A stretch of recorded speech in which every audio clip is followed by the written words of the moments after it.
On another exciting episode of the Animation Deliberation podcast, our four favorite shelled reptiles rise from the sewers in their glorious return to animated form as they belong onto the big screen. We're going to talk about Teenage Mutant Ninja Turtles, Mutant Mayhem. Right after these ads, we have no control over.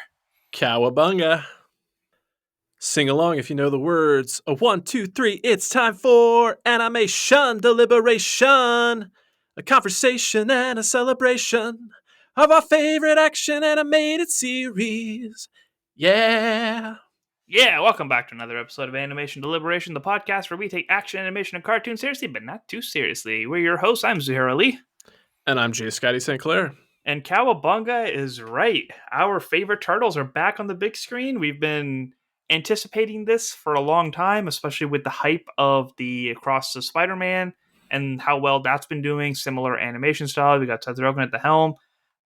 You gave your initial thoughts on another podcast, so please be sure to check that out from last week. How you feeling overall? Yeah, so I've had a little over a week to sit with the movie now, and I think, I maintain some of the points that I brought up on the podcast. So not to be too cagey for those of you that may have not have listened to that, but I really liked the movie. I thought it was a solid entry. I was thoroughly entertained. I thought the animation style worked really well. It obviously took inspiration from Spider-Verse, but did enough to become its own thing. Thought it had a stellar soundtrack, really good voice cast. Some of them might have been a little bit underutilized. And yeah, just overall, it was a nice reboot for the franchise. I do have some issues with it. I think might be a little bit forgettable, but like I said, in the great scheme of things, definitely the best Turtles movie we've gotten in a while, because those Michael Bay movies were not it. So. Not very memorable. Yeah. Honestly, I think the only reason I watched the second one was because I was really into the Arrowverse and I love Stephen Amell. So when he was Casey Jones the second one, I was like, I'm watching it for him, and everything else is just here. But no, I really enjoyed it. I had reasonable expectations for it, and I think I texted you after that I really loved it at the first half, and then it was a pretty good movie on the second half. Overall, great animation. I have my quirks with it here and there, but I'm very happy with how they did this, and I'm excited that it's going to be carrying on into future movies with this style and these producers as well. Yeah, because Paramount already confirmed that we're getting a sequel that's somewhat in development with all the strikes going on right now. And it is animation, so I know the Animation Guild is usually separate, but I think when it comes to big productions like this, they are part of the Writers Guild, as well as the voice actors. I'm sure they're part of SAG-AFTRA. But yeah, to know that we're getting more down the line, I think does help me sit with some of the misgivings I have about maybe. Again, it is an origin story. It's kind of a fresh take, a reinterpretation of these characters. But I did find myself missing some hallmarks of the Teenage Mutant Ninja Turtles that kind of I don't know. I would have liked to see them, but if I'm going to get them down the line, I'm okay with that. Yeah. This was definitely a good building point. And for me, it's like Teenage Mutant Ninja Turtles is one of those things I kind of watched when it was on, when I was waiting for something else on Cartoon Network to come on. Okay. Because Cartoon Network was kind of like my go-to, and I would go to Nickelodeon from time to time. So I didn't have too much familiarity with other characters and villains and stuff like that. So pretty much anything that I take is just going to be initial impression for me, outside of Bebop and Rocksteady and Shredder, which are the only kind of people I knew. Well, they are kind of the main ones. And yeah, as far as I go, I was a product of the 90s. So that late 80s, early 90s cartoon series, it was my bread and butter in the early days. I was watching that right alongside the Power Rangers. So I had, a couple of the episodes on VHS that got a lot of play. And one of the things I've told you off air, and for anyone that's listened to any of the coverage we've done on Bad Batch, you know that I have a type when it comes to my characters, and I do like the techie badasses. So Donatello's always been my favorite, always resonated with him, and that is one thing. When you text me after getting out of the theater, we were kind of going back and forth, and I said, I do think that probably my favorite thing about the movie is just how this, more so than some other entries, I think really allows Donatello in particular to shine. And I think he's one of the most well-developed. And I really like the voice actor they got for him. He sounded really unique, and he like, they all sound unique, but he definitely kind of like stood out as one of like, this kid's got something. Like he's really doing something with his performance. So yeah, I was pretty thoroughly pleased with the representation for Donatello. Yeah, it's like he got like the high cracky voice and everything, but he still got like some swagger to him. Yeah. Yeah, that's kind of like what our text conversation was. So for me, growing up, I liked Leo because I was just really into swords and the honorable warrior and stuff like that. But I think like as I grew up, I like Donatello more because I like the people who are really resourceful but can still be a badass at the same time. Yeah. So the fact that he's able to have such a high arsenal of knowledge and tech and all that stuff and still be able to pick up a staff and fight just as well as everybody else, I think that's where like my love of Donatello started to come from. And I don't feel like he was appreciated enough in earlier content because a lot of the time it was Mikey being comedic relief and then Ralph and Leo kind of like fighting for that leadership position because they were both like, you know, strong-headed and strong-willed in their own way. So Donnie was just kind of like the tech guy in the back. So I feel like this was kind of like a love letter to him. It's like, everybody knows how these three are. We're going to give him the love that he hasn't gotten all these years. I think that's a fair assessment, and I'm down with it. But I don't know. For my purposes, I feel like we've danced around spoilers as much as possible. I want to get into the nitty-gritty of all the other turtles and mutants that pop up, but we can't do that without a spoiler warning. If for some reason you're listening to this podcast and have not watched Teenage Mutant Ninja Turtles and you care about spoilers, this is your time to check out. But do check back in later once you've seen the movie. Yeah, check back in and stay hydrated while you're doing it too. Yeah. Best way to do that in these blazing heats? Liquid IV. Mm-hmm.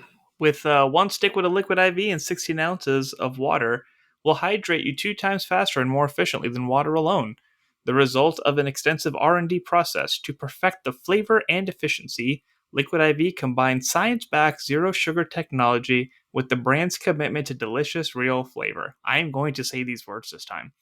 No artificial sweeteners and zero sugar, with the proprietary amino acid allulose blend for a sweet taste without the calories or raised blood glucose. Damn. So close. Raised blood glucose levels you get from sugar. That is a tongue twister more than it is big words.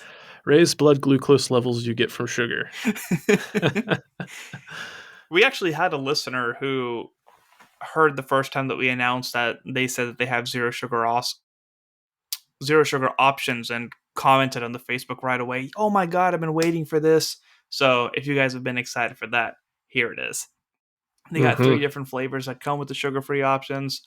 Contains 8 vitamins and nutrients for everyday wellness with 3 times the electrolytes of leading sports drinks. Yeah, and they're non-GMO and free from gluten, dairy, and soy. Liquid IV believes that equitable access to clean and abundant water is the foundation of a healthier world. They partner with leading organizations to fund and foster innovative solutions that help communities protect both their water and their futures. To date, Liquid IV has donated over 39 million servings in over 50 countries around the world.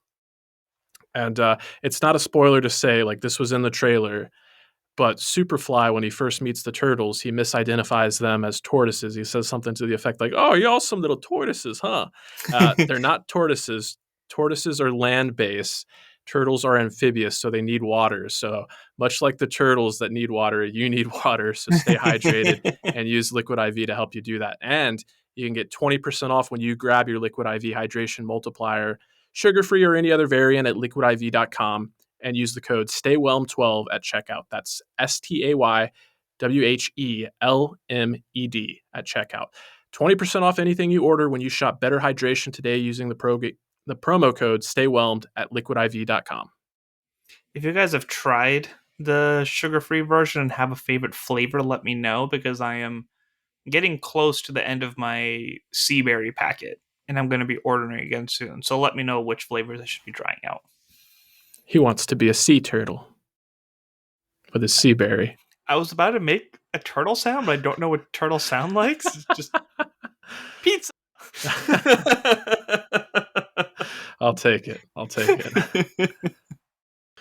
Okay, we did get some feedback for Teenage Mutant Ninja Turtles Mutant Mayhem, but before that, shall we read the synopsis in case anybody is in a similar situation to where I am, or maybe they haven't seen the movie in a week or a couple of weeks?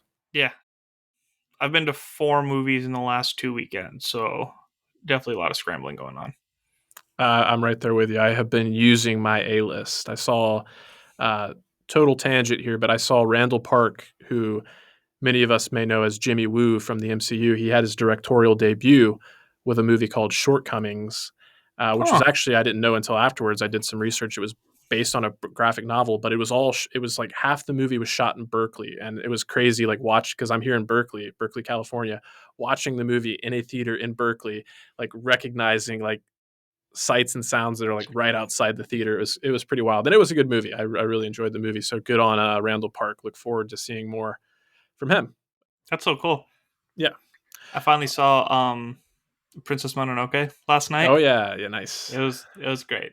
There were some people who definitely like overhyped it, but it did hit a pretty high bar. Interesting.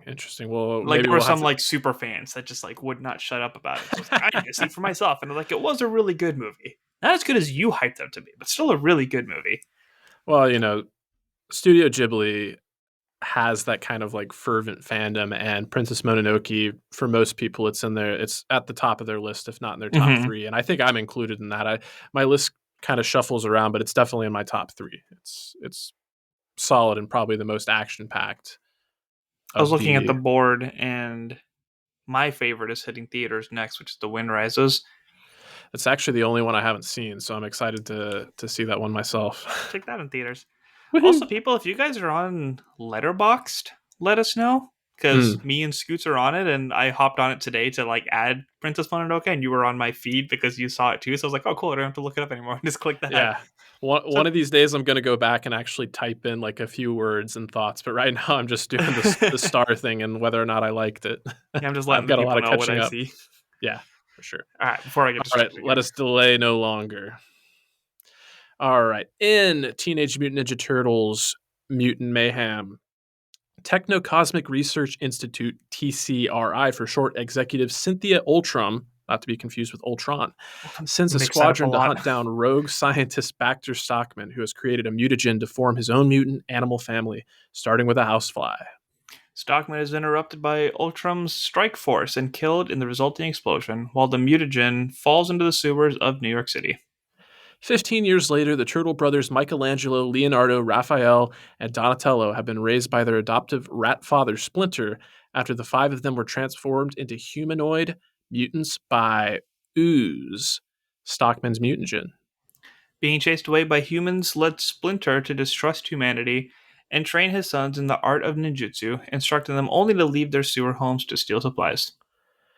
Now teenagers, the Turtles long to live as normal high schoolers, much to Splinter's dismay. During a supply run, the Turtles defeat a gang of criminals to recover a stolen moped belonging to a teenager named April O'Neil, revealing themselves and their origins. April, an aspiring journalist struggling to move past an embarrassing viral incident of vomiting on camera, has been investigating a series of robberies of TCRI technology by a criminal known as Superfly. The Turtles plan to stop Superfly, and through April's reporting, with public acceptance as heroes.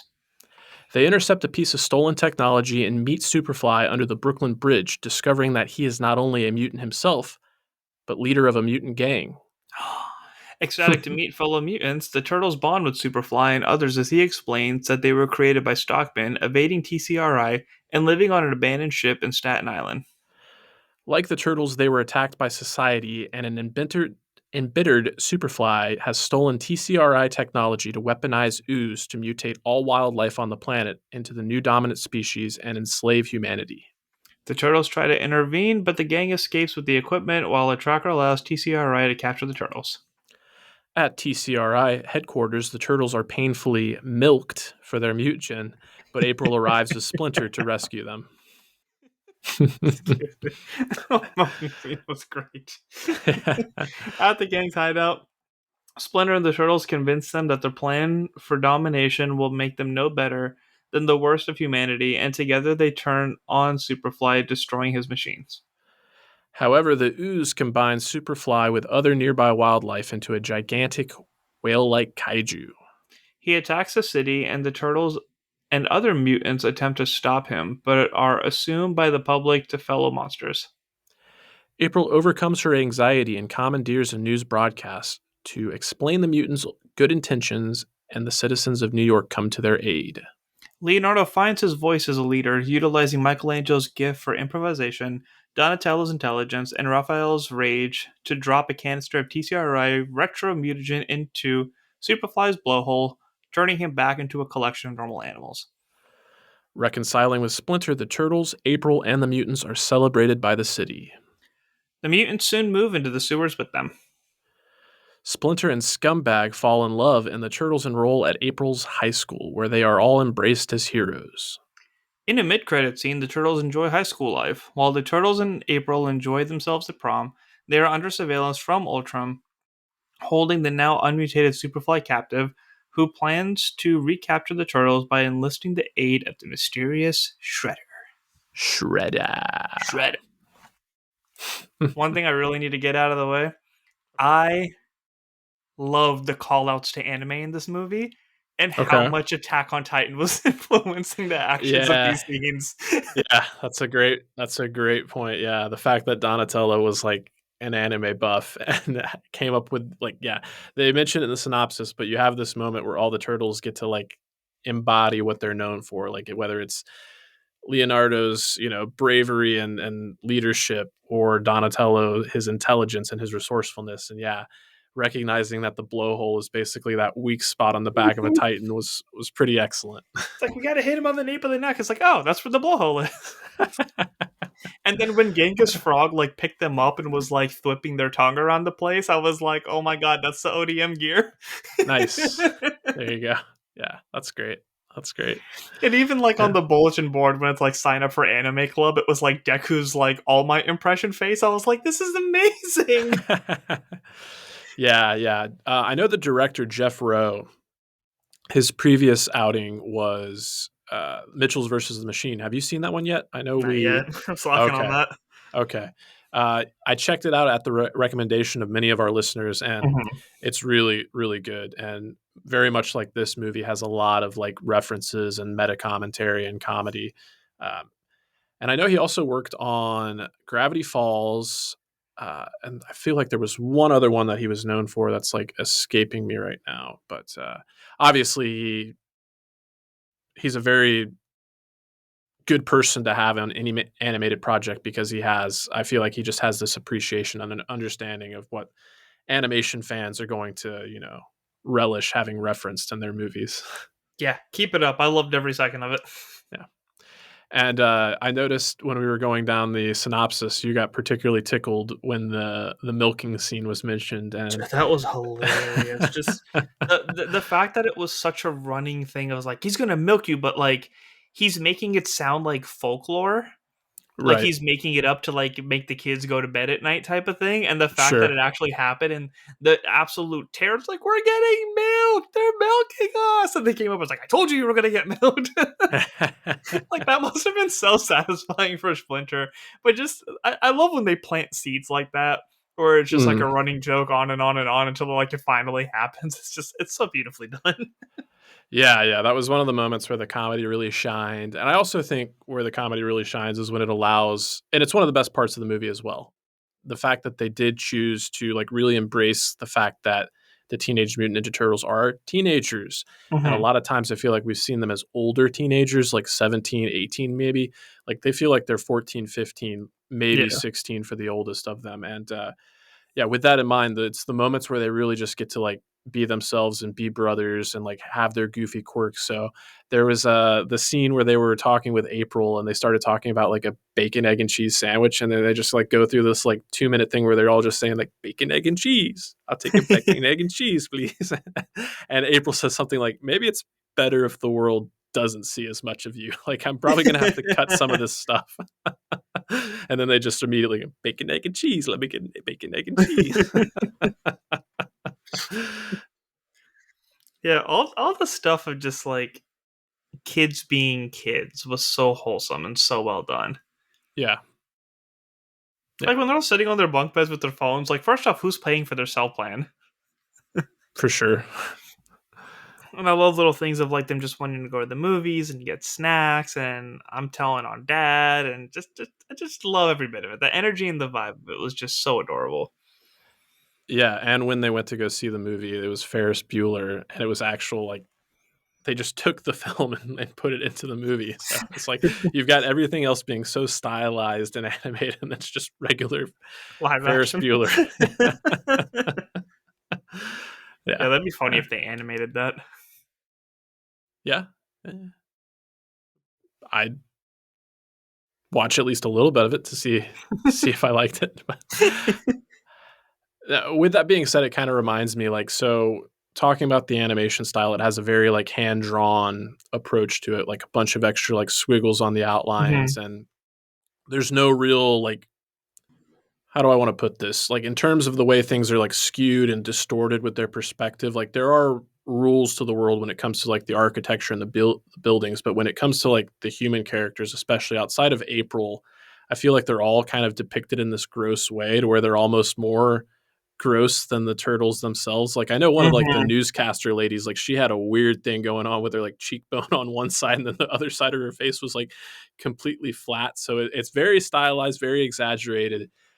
But yeah, and then the mutants themselves, like we can kind of get into like the ones that stood out versus the ones that fell into the background. But Paul Rudd is Mondo Gecko, like he's kind of the same thing. One of his eyes is big, the other one's tiny, and he's just such a goofy character. Yeah, I think at first I thought they were just doing it for like villains and criminals because there was one whose like eyeball was like up in his forehead and the other was like way down. It's just kind of like, oh, this lack of symmetry is killing me. Oh sure. It's not even symmetry. It's just to the extent that it was. Uh huh. So I think between that and some of the action scenes, like it didn't feel that smooth, and sometimes like I got a little dizzy trying to like track what was going on. I Hmm. think those were my only downsides to this animation style, Okay. especially because this is something that we're comparing a lot to Spider-Verse, and I felt like with their motions and fluidity, it was just fluid. So I feel like this was lacking a little bit in comparison, Mm. and that threw me out of it a little bit because I really was like sitting there like there's just colors and squiggles right now. I have no idea what's going on. Interesting. I didn't really pick up on that, but I do the part of what you said that I do kind of gravitate towards is and I don't really think I had like contemplated enough. I chalked it up to more of like a story based reason, but yeah, outside of like the sequence when they're fighting Superfly as like the giant kaiju and they all have to kind of coordinate and come together to make that happen. Outside of that, I didn't find much of the action like super memorable. And maybe the points that you're bringing up are a good reason why, but I Mhm. also like within the story, it's like so yes, I do like the fact that they're embracing like the younger teenage side of things, but like they really kind of messed with the origin. And I understand it's a reboot and a reinterpretation. I'm open to new perspectives and whatnot, but kind of having always in the past, Splinter was like a martial artist, or he was like raised by a martial artist. So like he was always martial arts was always part of his life, and he instilled that in his sons from a young age. And this one, it's kind of like they just kind of like more so happen upon it. Mhm. It's like born out of necessity to protect themselves, so they just like absorb everything from watching kung fu movies and YouTube and stuff like that. So in that sense, their skills kind of seem unrefined, and I don't mind watching, a story where their skills become more refined over time. It definitely emphasized the teenage aspect and not so much the ninja Yeah. aspect. And the mutant aspect was obviously because it's called Mutant Mayhem. So Yeah. Yeah, on to that point, one of the lines that I thought was really important in this is when they got into their first fight, okay, and I think it was Donatello who just like screamed out of fear at one point where it's like, well, we've been training, but we've never actually had to use our skills before. Like, right. I don't know if the confidence is there in that regard. Hmm. And it brings me back to like what somebody from our martial arts school said. He's like, I'm a black belt in two different arts and really highly ranked in a third, But when I did my first MMA fight, I was a white belt again.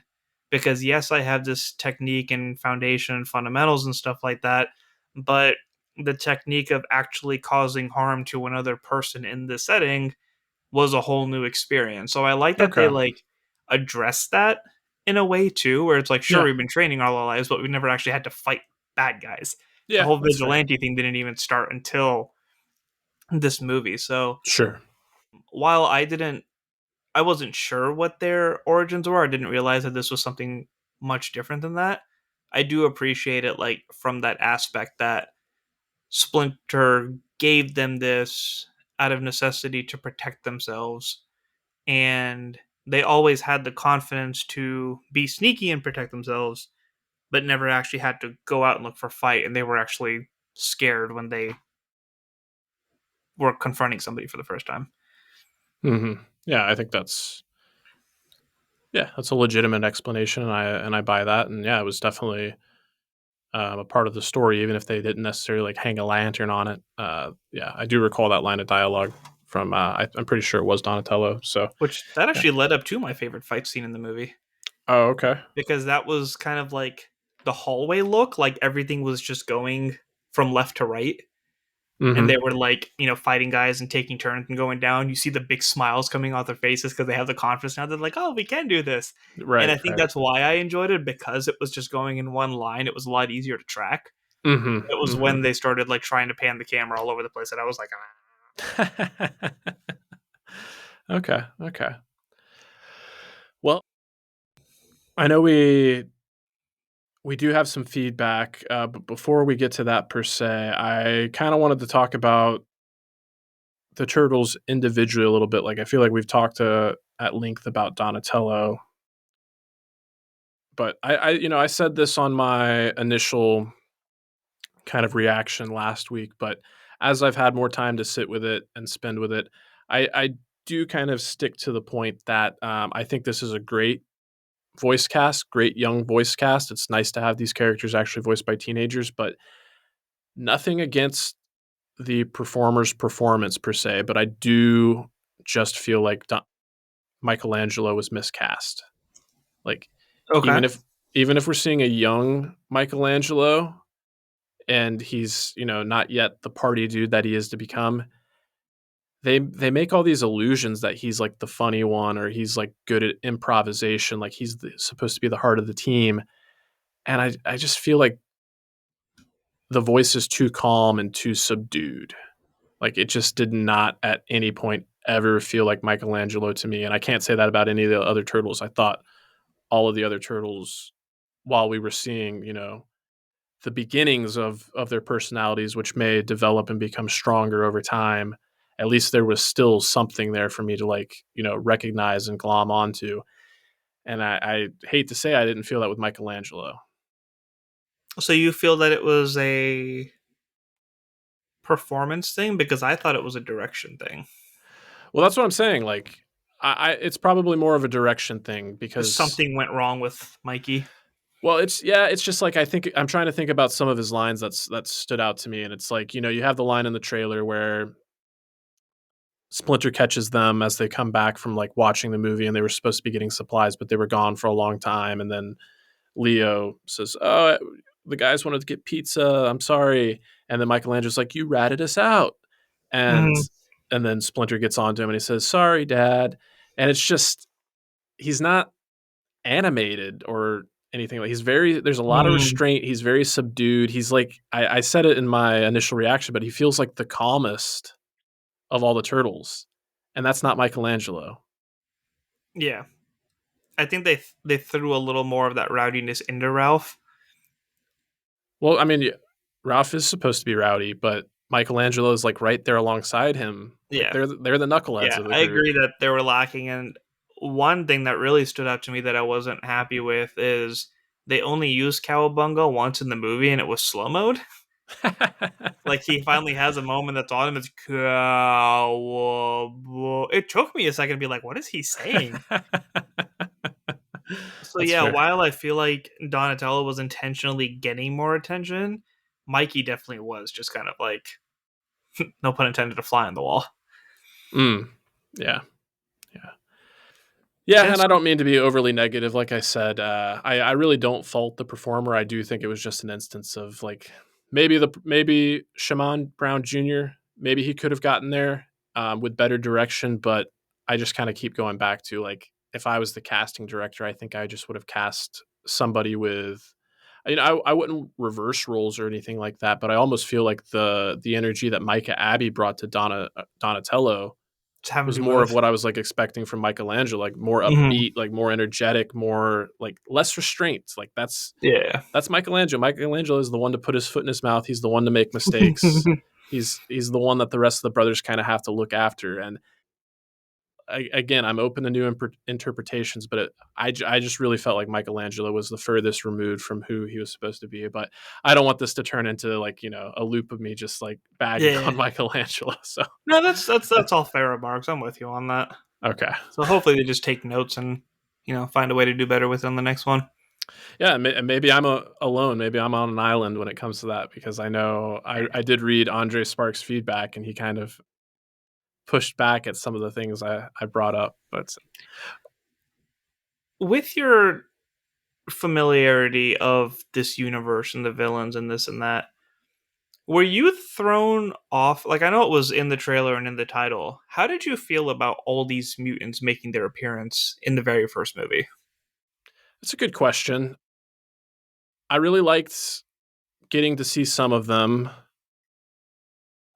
but I do think it was an instance where less could have been more. Like, we had so many. Like, I feel like some were like Post Malone's character, Ray Fillet. Like, all he was like, he got like 3 or 4 lines, and everyone he's just singing. Like, okay, it's good for a gag, it's good for a joke, but there were some characters that were a little more obscure and like side characters that I wasn't as exposed to. And Ray Fillet was actually one of those. I actually was not familiar with Mondo Gecko, Paul Rudd's character, but I did do some research to find out what his origins were and how long he's been a part of the franchise. But the Bat Wingnut was one that I was definitely familiar with. Of course, Bebop and Rocksteady. And again, like, it's one of those situations. It was nice to see all these characters, but like Bebop and Rocksteady, especially, like, their characters were there. They were who they are. But how many lines did each of them get? Like, you've got John Cena and Seth Rogen, and I can't remember a single line that either one of them had. And again, like, I hate to like delve into the side of negativity so much, but this is where, like, I feel like I sang the praises of the movie so much at the front, and I did say I have issues, and these are where some of the issues are kind of coming to a head. So I have a reason that I asked, but because you brought up Seth Rogen, I do have to say that I was laughing whenever he did speak, because he was a warthog and he was Pumbaa on the live action, quote unquote live action Lion King. So whenever he spoke, I was just like, what is it with you and warthogs right now? Like, you were just like, yeah, I'm already warmed up to this one. Give me that role. That's the one that I'll take for this. Yeah. But the reason that I ask is I was going to do a Seth Rogen. I will not be doing anything different to my voice. I was born to play pigs. So the reason that I ask is because, like, for someone who's not as familiar with everybody, I thought it was weird that, like, if this is something that I don't feel like they're going to stop at 2, right? Like, this is something that seems like they're going to have multiple movies for. Sure. So it was interesting to me that it's like, with Rocksteady and Bebop being like 2 villain faces, for them and all these other mutants to be friends with the turtles now and living with them in the sewers. Like, it makes you wonder how much of a threat is Shredder actually going to be when you have like 15 mutants living together, as opposed to just the turtles, right? Because there's no way they're going to be like, hey, thanks for saving us and reforming us and giving us a home to live, but we're not going to fight with you when this, murderous ninja comes up. Yeah, no, that's a good point. So to that end, they kind of like, they did skew some of the origins of some of these characters, and like, Bebop and Rocksteady, they're long-standing foes of the Turtles, so now having them be allies like this early on in the franchise is just going to change the dynamic, and maybe they'll have a falling out somewhere down the line. But you bring up Shredder, and I absolutely agree. Like, I I wonder what this version of Shredder is going to look like. Is it going to be a completely different take, given the world that we're set in now? The fact that this TCRI company and Maya Rudolph's character, Cynthia, is the one that's like calling him in, like kind of makes him seem like more like a bounty hunter, which is not really his shtick in the animated series. He's got the Foot Clan. I'm wondering, are we even going to see the Foot Clan? Because that was, Teenage Mutant Ninja Turtles, they have a part of their origin is that it was kind of the creators, Kevin Laird and Peter Eastman, were very much inspired by Frank Miller and his like The Dark Knight Rises and his Daredevil, especially. So Daredevil had the Foot Clan, or the Hand. The Hand. Yeah. So the Foot Clan was born right out of that. So yeah, and allegedly the same ooze that made Daredevil blind was the one that went down the drain right after. Exactly. So I'm like I said, I'm excited for the future and getting the name drop with Shredder and kind of seeing the over the shoulder a la Thanos and Avengers. Mm-hmm. But yeah, with this whole new world we've got, and the fact that the turtles are going to school as well now too, like that was never a part of the animated series. Like they never commingled with like the real world and had social lives like that. Like April was always their one connection to the liaison. Liaison. Yeah, exactly. So yeah, that's all I was curious about your thoughts on that. Like overall, it was a really fun movie, great anime, great story, this and that.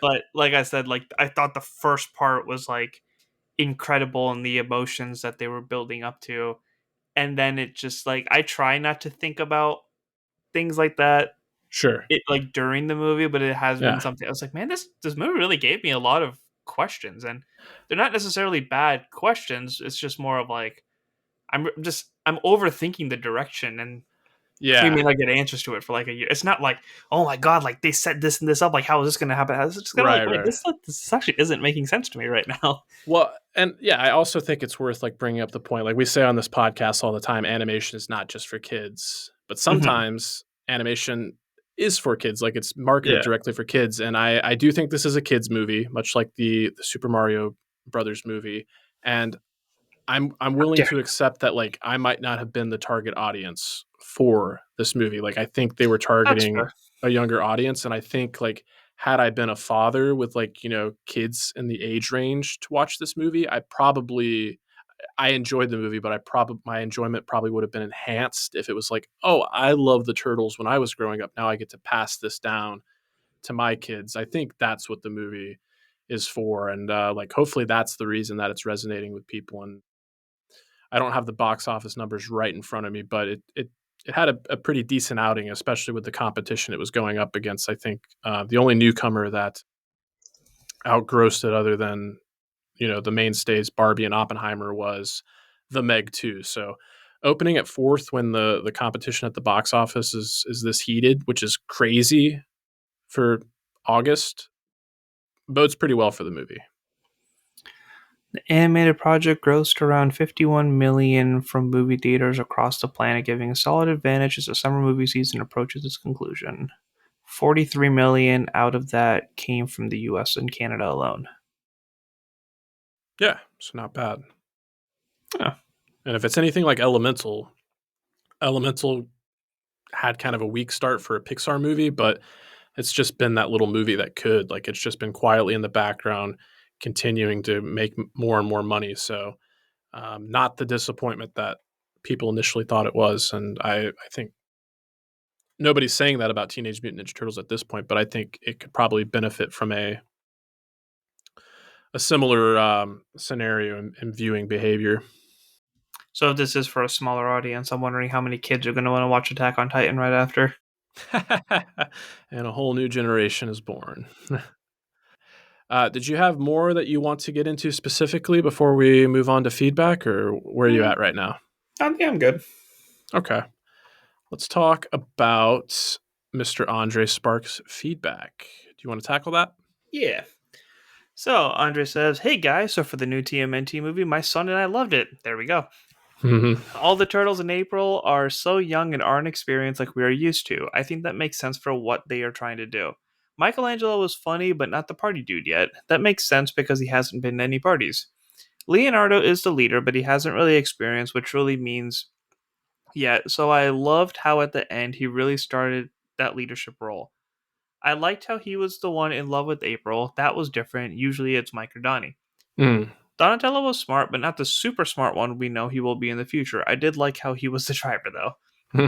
Raphael was more excited about fighting. He's not the angry, moody one yet. He really didn't have a lot to be mad about besides the not being on the surface. April being in high school and scared of the camera was great. Throwing up had me rolling. But again, by the end, she was approaching her news reporter and anchor roots. So I think in time they will get there. There is room to grow in this movie series. As for Harley Quinn, this show is crazy as ever. The whole Bat Family arc is going deeper than I thought it would, but it's still Harley focused. Keep up the good work, guys. It's really interesting to think that the next movie is just going to be like a puberty one. Yeah, mutant puberty. Donnie's going to be stuck on his phone. Raphael's going to be having like outbursts of like, Dad, what do you mean I can't go out? Mikey's going to be hungry as ever. And the party boy, apparently. And Leo could probably be stressing over tests. Yeah, I do think their school participation and attendance is going to factor in heavily to some of the conflicts we see them engage in a future outing here. But yeah, I want to thank Andre for your feedback. And also, I want to let you know I did get the other piece of feedback you sent in regards to the kind of experimental nature of last week's episode. So that's not one for reading on air per se, but I did get that feedback and it's being duly considered. So thank you. And yeah, this just kind of goes right to my point. Andre saw this with his kids or his son specifically, and they had an absolute great time with it. And I do think he brings up some good points about like, yes, this is an origin story. So we see the beginnings of some of these strong personalities, but not all the way there. But the one thing I push back on is he says Michelangelo is funny, but not party dude yet. And I just have to say, is he? Is he though? Like, think back. Who had the funniest lines? I don't think it was Michelangelo. For me, anyway. It was the weeb. Yeah. This is Donatello's movie. And Splinter. I think we didn't really talk about Jackie Chan as Splinter, but he definitely had some excellent moments. And I would be remiss if I didn't. I feel like on my initial reaction, I did not give enough praise to Ayo Edebiri as April. But yeah, her whole vomiting thing was great and definitely one of the laugh out loud moments for me in the theater. I forgot another laugh out loud moment is the way that they reacted to their new stepmom. Oh, yes, I love you too. Yeah. As much as Splinter is like a stern father in this, and some of his like phobias are what hold them back so much, he is not a serious character at all. Which is a departure from the way Splinter is usually depicted. But when he tried throwing a little party for everybody, it's like, what do you want to do, guys? Let me bring the world down here. What can I do to make it more comfortable for you? I'm like, oh. He's like, I've got menus. You can have anything you want as long as it's pizza. Can I take your order? So cute. Yeah. All right. Well, anything else you want to say about Teenage Mutant Ninja Turtles Mutant Mayhem? That man, it's a good movie. I'm looking forward to the next one, and hopefully whatever quirks we had it gets fixed in time. Yeah. Take your kids to see it. I think they'll have an absolute blast with it. Anything you want to let the people know about otherwise? Nothing too much. There's just a lot of different things going on with this show. We have My Adventures with Superman. We're covering like 3 episodes at a time. Mm-hmm. We've got Jujutsu Kaisen coverage going on. Me and Haley Hobbs are going to be doing a Rebels recap / primer for the Ahsoka series. Yeah, basically, we have like 5 sub shows within this show. That's a lot of content. Yeah.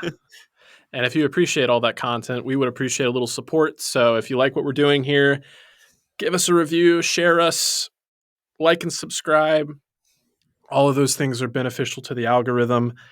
As for myself, I'm here on Animation Deliberation. Also catch me over at Multiverse News and check out Stranded Panda for a whole host of excellent podcasts. Yeah. All right, so that'll do it for me. Thank you for listening, and keep tuning in. That's TOONIN. And as always, stay whelmed. Thank you for listening to the Animation Deliberation Podcast, a proud member of the Stranded Panda Network. If you would like to contact us, you can email animationdeliberationpodcast@gmail.com or follow us on Twitter @animationdelib1. For this and other great shows, you can visit strandedpanda.com or join the great community that is the Stranded Panda Chat Facebook group at facebook.com/groups/svchat. Tune in next time, and remember, stay whelmed. Stay whelmed.